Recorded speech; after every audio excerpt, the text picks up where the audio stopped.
Hi hello welcome to parallel twin. So ரொம்ப நாள் கழிச்சு எனக்கு தெரிஞ்சு நான் இப்போ இன்றைக்கி தான் வந்து மோட்டோ வ்ளாக் பண்ணுறேன். ஸோ இன்றைக்கி என்னடா அப்படின்னா ஸ்பெஷல் டே. ஸோ எங்கள் அப்பாவுக்கு வந்து ஒரு வண்டி வாங்கியிருக்கோம். ஸோ அந்த வண்டி டெலிவரிக்கு தான் போகிறோம். ஆனால் வந்து ஒரு ட்விஸ்ட் என்னென்னா, நம்ம போகிற வண்டி தான் அவருக்கு டெலிவரி ஆக போகுது. அதுதான் அங்கே பெரிய ட்விஸ்ட்டு. ஏன்னா நான் வண்டி வந்தோடனே ஷோரூமில் குடோனில் இறங்கினோடனே வண்டி எடுத்துகிட்டு வீட்டுக்கு வந்துட்டேன். ஸோ இன்னும் ரிஜிஸ்ட்ரேஷன் ஆகலை. ஸோ இன்றைக்கி தான் வந்து டெலிவரி. ஸோ இங்கேருந்து அண்ணாநகர் ஷோரூம் போயிட்டு ஸோ அங்கேருந்து நம்ம டெலிவரி எடுக்க போகிறோம். ஸோ வண்டியோட ஃபுல் ரிவ்யூ, என்ன வண்டி எடுத்துருக்கோம் எல்லாத்தையும் நான் கண்டிப்பாக அப்புறம் சொல்கிறேன். ஆனால் ஆப்வியஸாக தெரிஞ்சிட்ருக்கோம் பார்த்தோன்னே ஏடிவி அப்படின்ட்டு. பட் 390 250 அந்த ஐடியாவே உங்களுக்கு இருக்க வாய்ப்பு கம்மி தான். ஸோ இந்த ஸ்விட்சுக்கு கன்சோலை பார்த்தோன்னே கண்டுபிடிச்சிட்ருக்கீங்க பேஸ் வேரியண்ட்டு. ஸோ எஸ், ஏன் பேஸ் வேரியண்ட் எடுத்தேன், எதனால் எடுத்திருக்கேன், ஸோ எல்லாத்தையும் நம்ம இன்னும் தெளிவாக சொல்லுவோம். ஸோ கேமரா ஆன் பண்ணணுன்னு தெரியல, ஏன்னா ரொம்ப நாள் ஆகிடுச்சா மோட்டோ வ்ளாக் பண்ணி. நம்ம ஸ்கூட்டரில் ஆல் இண்டியா ரைட் பண்ணப்போ மோட்டோ வ்ளாக் பண்ணது. அதோட வண்டி எடுக்கவே இல்லை. வந்து 1.5-2 மாதம் கிட்ட ஆகிடுச்சு. ஜாலியாக ரிலாக்ஸாக அப்படியே வீட்டில் எத்தனை நாள் ஜாலியாக என்ஜாய் பண்ணியாச்சு. இந்த வண்டி எடுக்கிறதுக்கு முன்னாடி என்னென்னலாம் சாய்ஸ் வச்சுட்டு இருந்தேன்னு நான் கண்டிப்பாக சொல்லி ஆகணும். மெயினாக நாங்கள் ஒரு பெரிய அப்கிரேடாக இருக்கணும் அப்படின்னு பிளான் பண்ணோம். ஸோ ஒன்ஸ் எடுத்துட்டோன்னா அதுக்கு அடுத்து அப்கிரேட் இருக்கக்கூடாதுன்ட்டு. ஸோ அதனால் என்ன பிளான் பண்ணோம், 900 Z900 அப்படின்னா 10R போயிடலான்னு முடிவு பண்ணிட்டு எல்லாம் ஃபிக்ஸாக ஆகிட்டோம். சரி ஓகே, ரெண்டுத்தில் ஏதாவது ஒரு வண்டி அப்படின்ற ஃபிக்ஸாக ஆயாச்சு. நேராக லோன் ப்ரொசீஜர் அப்போ வந்து தலைவன் அப்போ தான் வந்து எனக்கு வந்து ஞாபகமே வருது. நம்ம ரைடுக்காக ஜாபை குவிட் பண்ணிட்டு தான் வந்து ரைடே போயிருந்தோம். ஸோ அதனால் 7 மாதம் 8 மாதம் கிட்ட கேப் ஆகிடுச்சு. அப்படி இருக்கும்போது லோன் வந்து அப்ரூவல் ஆகாது போல். அது எனக்கு தெரியும். பட் ஆனால் இன்றைக்கி மைண்ட்லேயே இல்லை அந்த விஷயம். ஸோ அதனால் லோன் அப்ரூவல்ன்றது பாசிபிளே இல்லைன்ற மாதிரி ஆகிடுச்சு. ஸோ டவுன் பேமெண்ட் பார்த்து சரி வேறு வழி இல்லை. அது 2 வண்டியுமே இப்போதைக்கு நம்மளால் எடுக்க முடியாது. ஸோ அப்படி இருக்கும்போது நம்மக்கிட்ட இப்போ இருக்க பட்ஜெட்டு இருக்கிற எவ்வளோ லோன் சாங்ஷன் ஆகுதோ அதை பேஸ் பண்ணி தான் வண்டி எடுக்கணும்னு சொல்லிட்டு TRK 502 பார்த்தேன். நெக்ஸ்ட்டு ஏடிவி பார்த்தேன். ஸோ ரெண்டுத்தில் எது போகலாம் அப்படின்ட்டு அப்படியே யோசிச்சுட்டே இருந்துட்டு டப்புன்னு KTM பக்கம் ஜம்ப் பண்ணிட்டேன். அது ரீசன் வந்து நிறைய இருக்குது. ஏன்னா KTM நம்மக்கிட்ட ஆல்ரெடி ஒரு 390 இருக்குது. ஸோ அதனால் அந்த ஒரு அப்கிரேடு. ஸோ KTMன்னும் போது அதோட ரிஃபைன்மெண்ட்டு அதை ரெகுலராக யூஸ் பண்ணுறவங்களுக்கு தெரியும். அதோட பவர் டெலிவரி தெரியும். ஸோ KTMனா எல்லாேருக்கும் எப்படி இருக்கும்னா, எப்படி இதை கிட்ட ஒரு விடோ பைக்கர் கிட்ட கொண்டு வந்துட்டாங்க, விடோ பைக்கர் கேட்டகிரியில். ஏன்னா இது ஓட்டினாலே ஆக்சிடென்ட் தான் அப்படின்ட்டு. ஸோ என்னடா டெலிவரி எடுக்கிற இப்போவே நெகட்டிவ் தாட்ஸ் அப்படின்னா, ஸோ ஆப்வியஸாக வந்து வாங்கினா எல்லாருக்குமே பார்த்திங்கன்னா இந்த ஒரு தாட் இருக்கும். இப்போ ஒரு பையன் வந்து வீட்டில் போய் KTMன்னா அவங்க வீட்டில் இருக்கவங்க மைண்ட் செட் பண்ணணும், ஐயோ அந்த வண்டி ஆக்சிடென்ட் ஆகுமே, அது ஆகுமே, இது ஆகுமே தான். பட் எல்லாமே ரைடர் கிட்ட தாங்க இருக்குது. நீங்கள் 10R ஓட்டுறவங்க வந்து யோசிச்சு பாருங்கள், எவ்வளோ பவர்ஃபுல்லான வெஹிக்கிள். அதை ஓட்டுறவங்களும் ஆக்சிடென்ட் பண்ணுறாங்க, அதை ஓட்டுறவங்க நல்லா ஓட்டுறவங்களும் இருக்காங்க. ஸோ அப்படி இருக்கும்போது யூசர், ஸோ வண்டி ஓட்டுறவங்கக்கிட்ட தான் எல்லாமே இருக்குது. ஸோ வண்டி எடுத்தோடனே டர்ருன்னு முறுக்கிட்டு போகிறதுலாம் யூஸே கிடையாது. வண்டியில் எல்லா பவரும் இருக்கும். எல்லாருக்கும் அந்த வண்டியில் பவர் இருக்குன்னு தெரியும். நீ அதை ஓட்டி ரோட்டில் ஓட்டி தான் அவங்ககிட்ட காட்டி சீன் காட்டணும்னு அவசியமே இல்லை. நீ வண்டியில் இந்த மாதிரி ஒரு க்ரூஸ்வலான ஒரு ஸ்பீடு போனாலே பார்க்கணுன்னு இருக்கவன் பார்ப்பான். உனக்கு மெயின் உனக்கு சேஃப்டி. பார்க்குறதெல்லாம் செகண்டரிங்க. ஏன்னா நம்ம எல்லாருக்குமே விஷுவலாக மொத்தம் நம்மளை பார்க்கணுன்ற அட்டென்ஷன் இருக்க தான் செய்யும். ஸோ அதனால் நான் சொல்கிறேன், ஸோ பைக்கு யார் வேணால் எடுங்க. ஸோ நல்லபடியாக ஓட்டுற மாதிரி ஒரு வண்டி எடுத்து நல்லா ஓட்டுங்க, நல்லா என்ஜாய் பண்ணுங்கள். எடுத்தோம்மா ஓட்டிட்டு போய் சொருக்கிட்டு கண்ட கேஸை வாங்காதீங்க. அது உங்களுக்கும் நல்லதில்லை, உங்கள் ஃபேமிலியை சார்ந்திருக்கவங்களுக்கும் உங்கள் சர்க்கிளுக்கும் அது டேமேஜாக தான் விளைவிக்கும். இப்போ நான் யோசிச்சு பாருங்கள், ஒரு ஸ்கூட்டரில் ஆல் ஓவர் இந்தியா போனேன், எவனுக்கும் தெரியல. அது நான் வந்து தப்புன்னு சொல்லலை. அது ஏன் சொல்கிறேன்னா, இப்போ எப்படி ஆகிடுச்சுன்னா, சோஷியல் மீடியா எப்படி ஆகிடுச்சுன்னா ஃபன்னுக்காக மட்டும்தான், ஒரு டைம் பாஸ். ஏன்னா ரியாலிட்டியும் நான் அக்செப்ட் பண்ணி தான் ஆகணும். நம்ம ஒரு டைம் பாஸ்க்காக தான் ஒரு சோஷியல் மீடியா பிளாட்ஃபார்ம்குள்ளே வரும். இப்போ எனக்கே போர் அடிக்குன்னா யூடியூப் போயிட்டு ஒரு ஃபன் பண்ணுறோமோ இல்லை சித்து விளாக்ஸோ இது மாதிரி தான் நானுமே போகிறேமே தவிர, எனக்கான ஒரு டைம் வரும்போது மோட்டோ விளாகிங்குள்ளே போய் பார்ப்பேன், யார் யார் எப்படி பண்ணுறாங்க, நம்ம மக்கள் எங்கெங்கே ட்ராவல் பண்ணுறாங்க, நம்ம இந்தியாவிலேருந்து எவ்வளோ பேர் என்னென்ன பண்ணுறாங்கன்றதை பார்க்குறேன். ஸோ ஏன் அப்படி எதுக்கு சொல்கிறேன்னா, நம்மளோட டைம் வந்து அந்த மாதிரி ஆகிடுச்சு. நம்ம இருக்கிற ஸ்ட்ரெஸ்னால லைஃப்பில் கொஞ்சம் நேரம் வந்து ஃபன்னுக்கு ஒதுக்கும்போது இந்த மாதிரி வந்து ட்ராவல் பண்ணுறவங்க வந்து லைக் பண்ண மாட்டாங்க. ரியலிஸ்டிக்காக நீங்கள் ட்ராவல் பண்ணிங்கன்னா உங்களுக்கு சத்தியமாக எனக்கு விரும்ப மாட்டாங்க, அதான் ஃபேக்ட். அதில் கொஞ்சம் ஃபன்னு, அதில் ஒரு கிரிஞ்சு, அதில் ஒரு டைம் பாஸ் இருக்குன்னா ஆப்வியஸாக உங்களுக்கான வியூஸ் இருக்கும். அது வந்து எனக்கு செட் ஆகாதுங்க. அது என்னை சுற்றி இருக்கவங்களும் அது செட் ஆகாது. நான் அது மாதிரி பண்ணுற ஆளும் கிடையாது. ட்ராவல்னால் ஒரு விதமான ட்ராவல். இப்போ நீங்கள் யோசிச்சு பாருங்கள், 390cc ஒரு பவர்ஃபுல்லான ஒரு வெஹிக்கிள் எடுத்துகிட்டு சொயின்னு போய் காட்டுறதுக்கு யூஸே கிடையாது. 1000 எடுத்து சொயின்னு போகிறதுக்கு யூஸே கிடையாது. அது லாங் லாஸ்டிங்காக வச்சு ஒரு சூப்பரான ஒரு ஆடியன்ஸ் கிட்ட கொண்டு போய் சேர்க்குறீங்கன்னா அதுதான் உங்களுக்கான சூப்பரான ஒரு அசெட். இப்போ யோசிச்சு பாருங்கள், அம்மா கிளியனாக உட்காந்துருக்காங்க. இதெல்லாம் நீங்கள் கவனிச்சிங்களான்னு தெரில. இப்போ நான் மிரரில் காட்டினா மேபி தெரியும், தலைவி ஜாலியாக உட்காந்துட்டு வராங்க. ஸோ அவங்க 2 பேர் ட்ராவல் பண்ணணும், நிறைய ட்ராவல் பண்ணணும்னா இந்த வண்டி எடுத்து கொடுத்தேனே நான். ஸோ நிறைய பேசிட்டேன். ஏன்னா நிறைய இருக்குது இந்த வண்டி எடுக்கும்போது, நான் நிறைய சொல்லணும் நிறைய பேர். ஏன்னா மக்களுக்கு நிறைய தெரிய மாட்டேங்குது. அதை நான் சொல்லணுன்ற ஒரு மைண்ட் செட்டில் வண்டி எடுத்ததுனால அதெல்லாம் நான் இப்போ சொல்கிறேன். ஸோ இன்னும் நிறைய பேசுவோம் கண்டிப்பாக.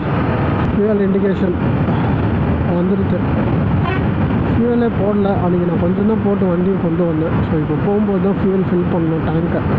டேங்கை ஃபில் பண்ணி ஷோரூமில் நின்று எடுத்து டெலிவரி எடுக்கிறது. நானே எங்கள் அப்பா இப்போ ஓட்ட மாட்டாருங்க. ஸோ ஏன்னா அவருக்கான ஒரு நம்பர் இருக்குது. அவர் எந்த வண்டி எடுத்தாலும் அந்த நம்பரில் தான் எடுப்பார். அந்த நம்பர் இன்னும் கிடைக்கல. ஸோ அதுக்காக தான் லாஸ்ட் ஒரு 4 டேஸாக வந்து பயங்கர டென்ஷனாக நான் வந்து சுற்றிக்கிட்டு இருக்கேன். இன்ஸ்டாவில் ரீல் போடலை. இந்த மாதிரி வண்டி எடுக்கிறேன், எனக்கு சொல்லணும்னு ஆசையாக இருந்துச்சு, எங்கள் அப்பாவுக்கு எடுத்து கொடுக்குறேன். ஸோ ஆனால் என்னால் போட முடியல. ரீசன் பார்த்தீங்கன்னா இந்த வண்டி நம்பரில் இருந்த டென்ஷன் தாங்க. இங்கேருந்து எழிலகம் போகிறது, எல்லா ஆர்டிஓவும் சுற்றுறது நம்பருக்காக, எதுவுமே வேலைக்காகலை. பட் ஒரு வழியாக நம்பரை வந்து இந்த கம்மிங் வெனஸ்டேக்குள்ளே எடுத்துருவேன். இன்றைக்கி என்ன சண்டேவா 19th. ஸோ இன்னும் ஒரு 3 டேஸில் நம்பர் எடுத்துருவேன். ஸோ எடுத்துட்டேன்னா முடிஞ்சிச்சு. ஸோ அடுத்து ஒரு பெரிய அப்கிரேட் இருக்குங்க. இது எடுத்தாச்சு. இன்னும் ஒரு 6-7 monthஸில் ஒரு பெரிய அப்கிரேட் இருக்குது. நான் சொன்ன அந்த 2 வண்டியில் ஒரு வண்டி எடுக்க போகிறேன்.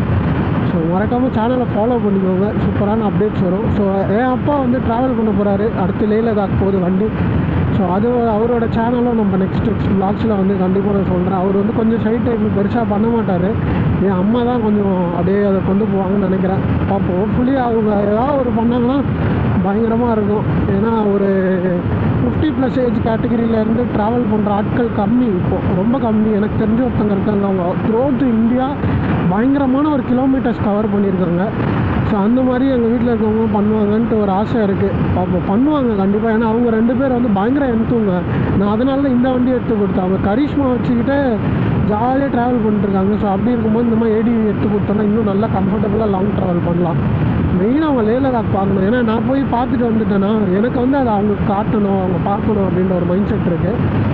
ஸோ ஓகே, நான் பேசினேன், நிறைய பேசிகிட்டே இருப்போம். இதை பற்றிலாம் நம்ம அப்புறமா பேசுவோம். ஸோ இன்றைக்கி போய் டெலிவரி எடுப்போம். ஸோ இந்த 10 நம்பர் நானும் அதான் சொல்லிட்டு வரேன் கேமராவில்.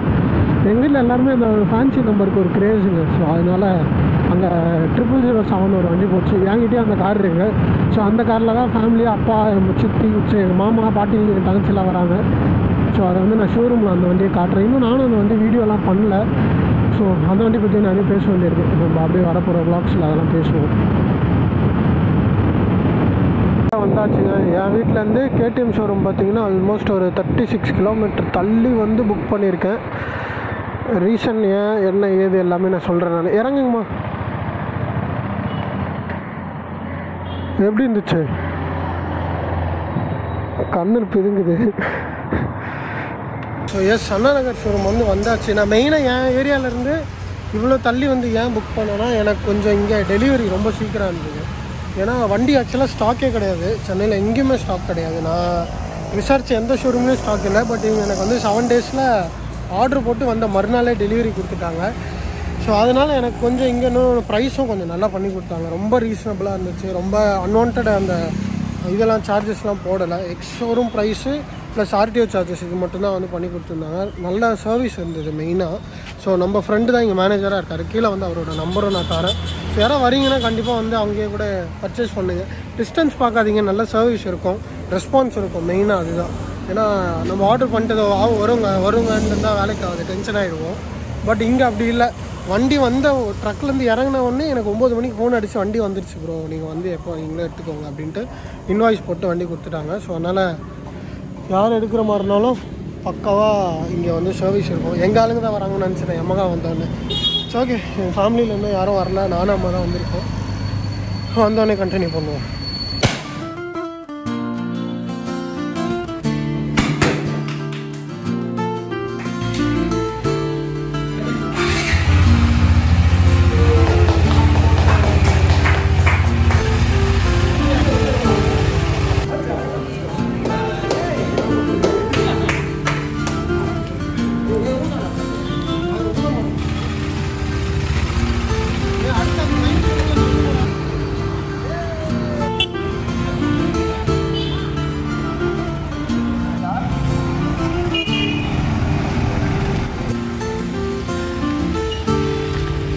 எஸ் வண்டி எடுத்தது வந்து பார்த்து வந்திருப்பீங்க.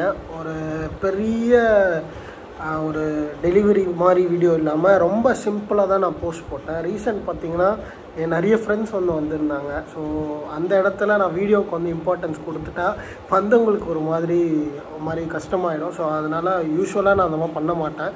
ஏன்னா எனக்கு வீடியோ வந்து செகண்டரி. அந்த டைமு என் ஃப்ரெண்ட்ஸு ஸோ என்னோடய ஃபேமிலி கூட என்ஜாய் பண்ணுற அந்த ஒரு மொமெண்ட் வந்து நல்லாயிருக்கும். ஸோ முடிஞ்ச அளவுக்கு என்னால் யாரை வச்சு எடுக்க முடியுமோ கொஞ்சம் வீடியோஸ்லாம் எடுத்தேன். ஸோ அதை இப்போ பார்த்துருந்துருப்பீங்க. ஸோ இந்த வண்டி டெலிவரி எடுத்து ஆல்மோஸ்ட் ஒரு 1 இயர், ஆமாம் 1 இயர் ஆக போகுது. நாளையோட இல்லை 1 இயர் ஆகிடுச்சு. நேற்றோட 1 இயர் ஆகிடுச்சு.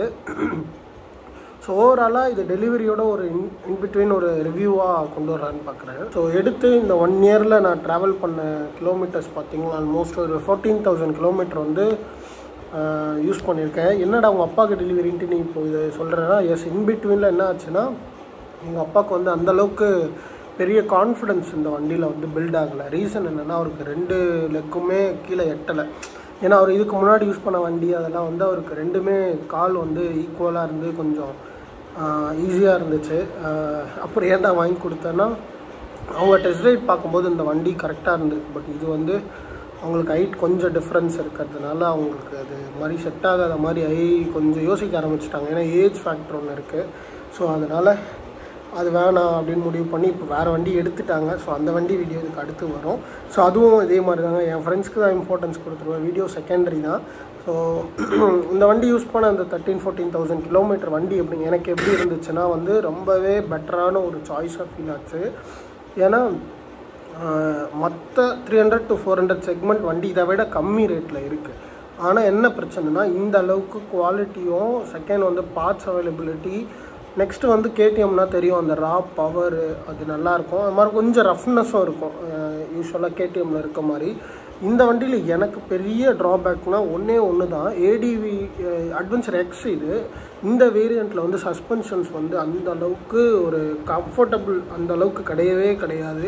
ஸோ அது இல்லாமல் எனக்கு வந்து இன்னொரு ப்ராப்ளமே வந்துச்சு. வண்டி வந்து செகண்ட் சர்வீஸ் கொடுத்துருந்தப்போ வண்டியில் வந்து ஸ்பீடாமீட்டர் போயிடுச்சு. ரீசன் என்னென்னா வாட்டர் வாஷ் பண்ணிவிட்டு அவங்க வெயிலில் நிறுத்தினோன்னே என்னாச்சு, வேப்பர் வந்து உள்ளே போயிடுச்சு போல் ஸ்பீடாமீட்டருக்குள்ளே. ஸோ ஸ்பீடாமீட்டர் சுத்தமாக டெட் ஆகிடுச்சு. நான் அதையுமே முடிஞ்சால் சைடில் அப்படியே வீடியோவாக போடுறேன்.